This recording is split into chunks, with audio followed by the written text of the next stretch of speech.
Seja bem-vindo ao canal Tudo em 3 Minutos. Hoje a gente vai mergulhar numa história que, olha, parece ficção científica, mas é bem real. A gente está falando de uma espécie de vampirismo moderno. Não com capa e presas, calma. É mais sobre a busca, sim, intensa pela juventude, pela longevidade, principalmente entre a galera bilionária, lá do Vale do Silício. As fontes que a gente olhou mostram umas práticas bem controversas, sabe? E figuras bem conhecidas nessa corrida contra o tempo. Um ponto de partida interessante é uma empresa chamada Ambrosia LLC. A proposta deles era, tipo, direto ao ponto: transfusões de plasma de jovens para pessoas mais velhas e ricas. O preço, $8.000 a sessão, prometendo rejuvenescimento. Foi fundada por um cara chamado Jesse Karmazin, mas a coisa não durou muito. A FDA, que é tipo a Anvisa americana, deu um alerta e freou a iniciativa. Exatamente. E por trás dessa ideia da ambrósia tinha um conceito científico, né? A parabiose. Isso vem de estudos feitos primeiro em camundongos.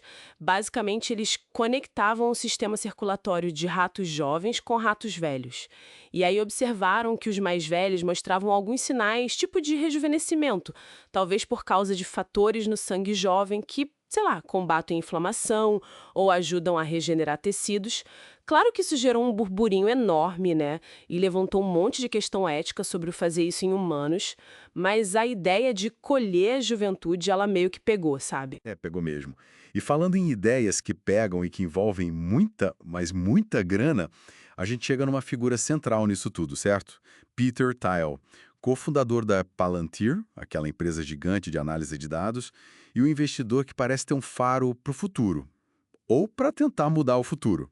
Tem uns relatos que ligam ele à Ambrosia, e ele nunca fez questão de esconder esse fascínio pela parabiose, por tecnologia anti-idade. Ele já falou abertamente que vê a morte como se fosse, sei lá, um problema técnico que precisa ser resolvido. É quase uma obsessão, né? Uma obsessão, sim, e que se reflete em investimentos, olha, milionários. O tio colocou dinheiro pesado em empresas como a Unity Biotechnology. O foco deles é eliminar células senescentes. São aquelas células de meio zumbis que a gente acumula com a idade e que causam vários problemas, sabe? E ele também investiu na Methuselah Foundation. A meta deles é bem ousada: fazer 90 ser o novo 50. Eles financiam pesquisas bem radicais em longevidade. Não é só um passatempo para ele, é um projeto sério, bancado por fortunas. E não é só ele, né?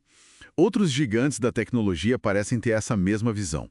O Larry Page, por exemplo, lá do Google, da Alphabet, ele fundou a Calico, California Life Company, uma empresa com bilhões dedicada só a entender e combater o envelhecimento.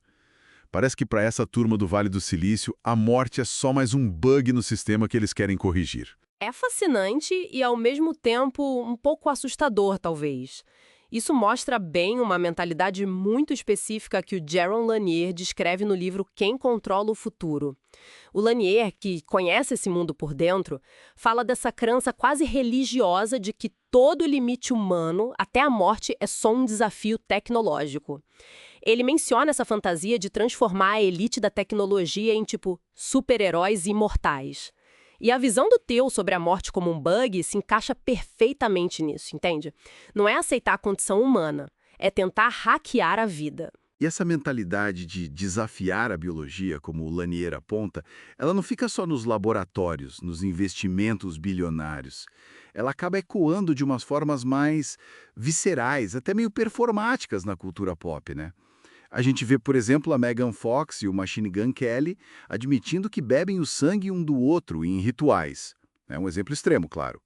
Ou aquela história da Sandra Bullock usando o penis facial, que é um tratamento facial com um soro derivado de células de prepúcio de bebês.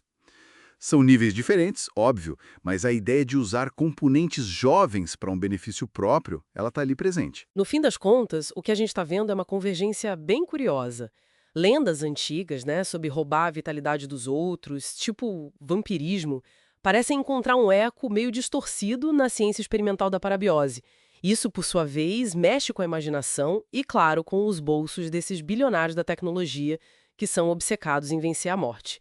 E aí, de uma forma mais geral, essa busca por vitalidade, por juventude, aparece até nessas práticas de celebridades. É um caldeirão onde se mistura mito, ciência de ponta, muito, muito dinheiro e aquele desejo humano antigo de viver mais. Quem sabe para sempre. Um desejo que, pelo menos por enquanto, parece ser só para poucos. Pois é. E isso deixa a gente com uma pergunta meio incômoda para refletir, né? Se a tecnologia conseguir mesmo estender a vida radicalmente, mas só para quem pode pagar rios de dinheiro por isso. Que tipo de sociedade a gente vai criar?